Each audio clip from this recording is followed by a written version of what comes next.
Hey, my name's Brent. Welcome back. And today we're going to do some troubleshooting to this scooter, and we'll see where that leads.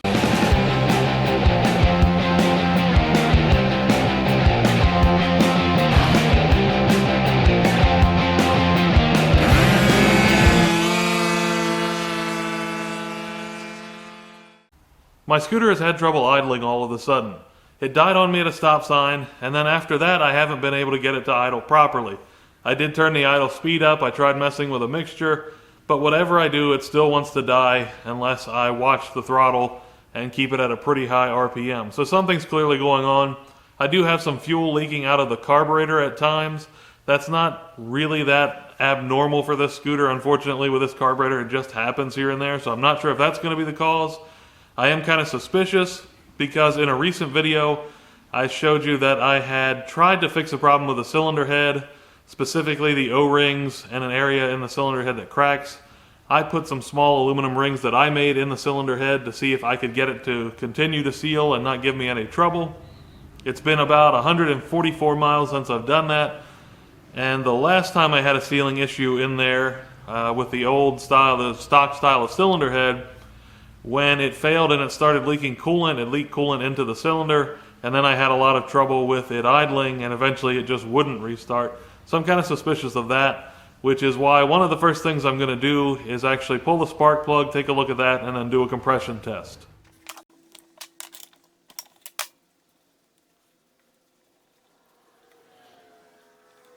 The spark plug just smells like gas and oil, and you can see there's still some wet residue around there from the gas and oil. Doesn't give me any obvious indication that there's been coolant in the cylinder, so that's a good sign.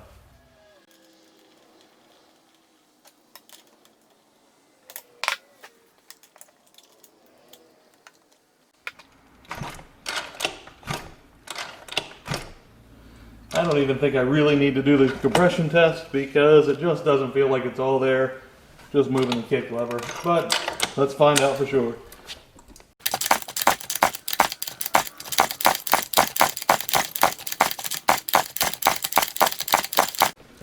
That seems to be stopped there, which is 130 something, just over 130 psi. I'll have to go check. I think it was 160 to 170 psi the last time I checked.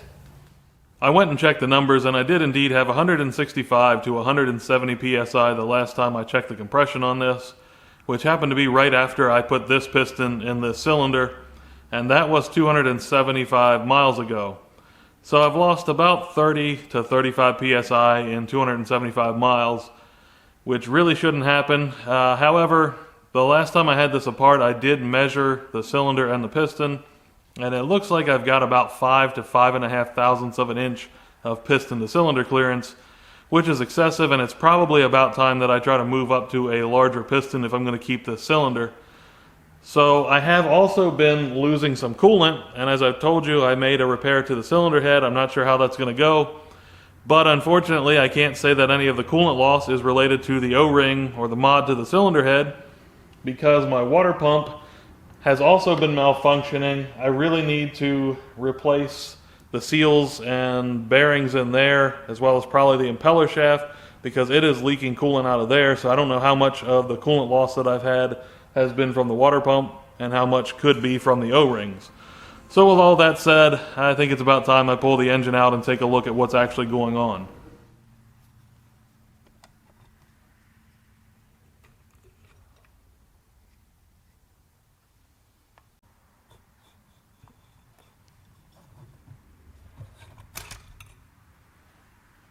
There's plenty of stuff that I want to look over with the cylinder kit, but here's the most obvious thing that just stuck out when I pulled the cylinder off.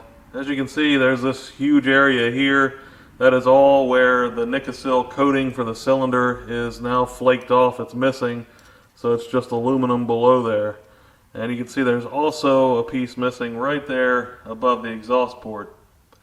And I'll have to go back and look at pictures, but I'm pretty sure right there at the bottom of this, that bottom kind of tip, I had a little tiny chunk out of there from when I had ring C's. I found that there was just a tiny little chip in this.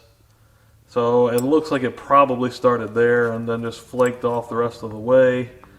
This is basically directly across from the exhaust port, so it's just above the boost port. And you can see there's a chip here that wasn't there before. Got one there, and then a couple here.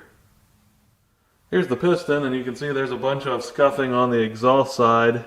I've never had any issues with the piston and scuffing before anywhere around it, so I have to assume this is only from this. If I had to guess, I would imagine that that chip kind of caused it to flake off and then it tore up the piston. Looking at the piston crown now, here's the arrow that points to the exhaust, so this is the exhaust side. And you can see that there is damage, especially in this area near where that chipping was. Right in these two spots, it actually feels like something is embedded in there. I can't really see anything, but running my finger over it or this, I can feel something is sticking out of there. So I assume that must be part of the cylinder coating that is now stuck in the crown of the piston. That stuff is very hard, so you can see where it has cut into there or caused little dimples. Also, you'll notice that I have this outer ring that doesn't have a whole lot of color to it, and it does have a little bit of a rough texture in a couple of spots. So the last time when I had a breakdown and lost compression, I'd actually leaked coolant into the cylinder, and I still think that coolant was causing that time around. Because I obviously had coolant in there. This time I'm not so sure. I haven't seen obvious signs yet. I still need to go over the markings on the top of the cylinder and look for damage there. It could be detonation. Could be running this thing a bit too lean. I know that I did lean it out, especially in the mid-range with the needle settings quite a bit, because it makes it way more snappy. Unfortunately, it makes it a little harder to ride because you really have to mind the throttle, but it definitely makes it feel very crisp and very snappy when it's leaned out a bit in the part throttle area. So it could be lean, could be detonation happening, but something's going on out there. Here's a look at the cylinder head, and you can see that all of the aluminum rings that I had pressed into place previously so that I could use smaller O-rings around here still appear to be intact. I don't see any issues with those. So that's good news, at least that so far that's holding up. It's kind of hard to tell from looking at the head if those are sealing or not. It becomes a bit more clear looking at the cylinder deck. You can see that there is actually a separation of each one of the O-rings around the studs and the bore O-ring. So it appears to me that that's still sealing, and I'd have to guess then that whatever is going on with my piston is not related to coolant, because I don't see any signs anywhere around there that coolant is making its way into the cylinder.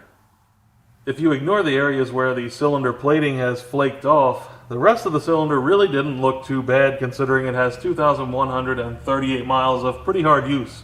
Since I do have another TPR 86cc cylinder in good shape with only 281 miles on it from tuning and then riding around at the car show, I'm just going to go ahead and use this and call this one done. Pretty much as soon as I took the cylinder apart, I posted about it on the 49ccscoot.com forums. And I got a couple of comments about potentially replating the cylinder and maybe even sleeving the cylinder. So first I looked up replating to have it plated again with another Nicosil coating, and it looks like probably $250 to $300 I could get that done, honed, and ready to go. If I went with the sleeving, I really don't know anything about sleeve cylinders. I've never dealt with them before, but I just looked up the cost of the sleeve, something that someone linked me to. Looks like $80 to $100 roughly.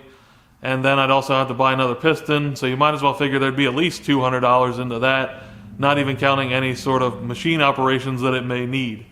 So either way, I'm probably in $200, $300, maybe even $400 to get the cylinder back in shape. And then when you consider what these cylinders cost, I just don't see it as being worth it. Maybe it would be worth it if it were a really good cylinder kit, something expensive, or it just worked really well, you had a fancy porting job or something like that. But for a bone stock TPR 86cc kit, I don't see the point in putting that kind of money into it when I could get a whole new cylinder, piston, ring, head, the whole 9 yards for a very similar price. I've done a quick check of the crankshaft, and I don't have any excessive play that I can tell.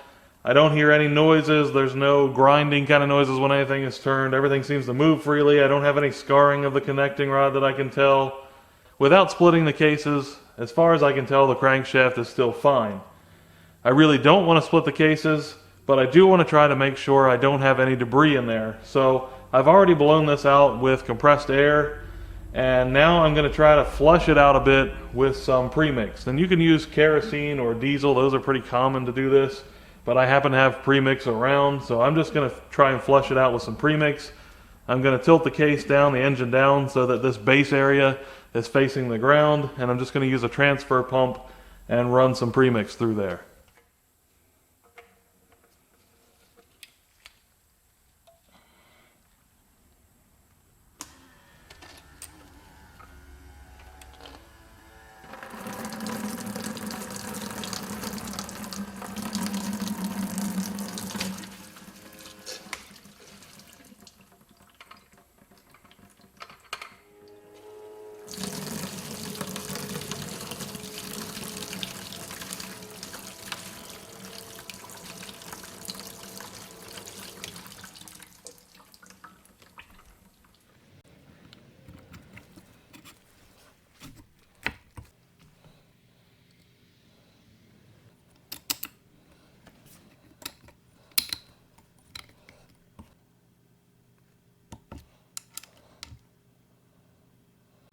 I've got the newer cylinder kit installed on the engine now, and I'm going to give it some time for the RTV on the base gasket to set up before I do a pressure test, and then hopefully I can get it back into the scooter. But I'm also going to blow some compressed air through my exhaust. I don't really think that I have anything in there as far as the plating that came off of the cylinder, but just to be safe, I'm going to blow compressed air through both ends and see if anything comes out.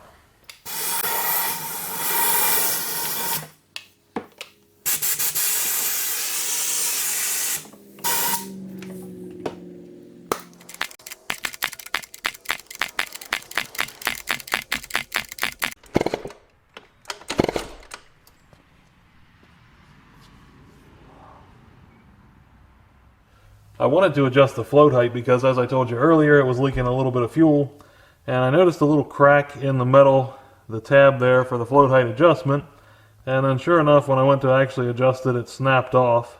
I wanted to replace the float needle and seat as well as the float and maybe some other small parts while I was at it. I looked around online, and if I buy that stuff separately, it can add up to about half the price of the carburetor, which is crazy to me. I'm not going to do that. So I kept looking around, and eventually I found this rebuild kit for the PHPL, and it was about $20, so that was much more reasonable than everything else I was looking for. Main thing is it does have the float that I need to get this back up and running.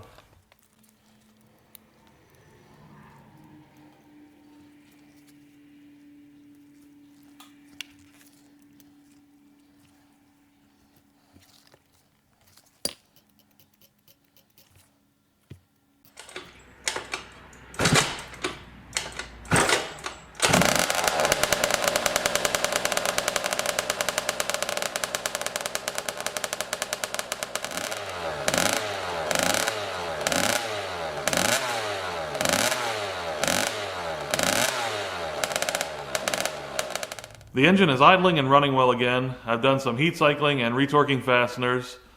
I don't seem to have any leaks from the carburetor anymore when it sits, so hopefully it's good to go and get back in service. With that said, I'm going to wrap this video up. As always, thank you for watching. Don't forget to like, share, and subscribe for more, and click the bell to receive notifications.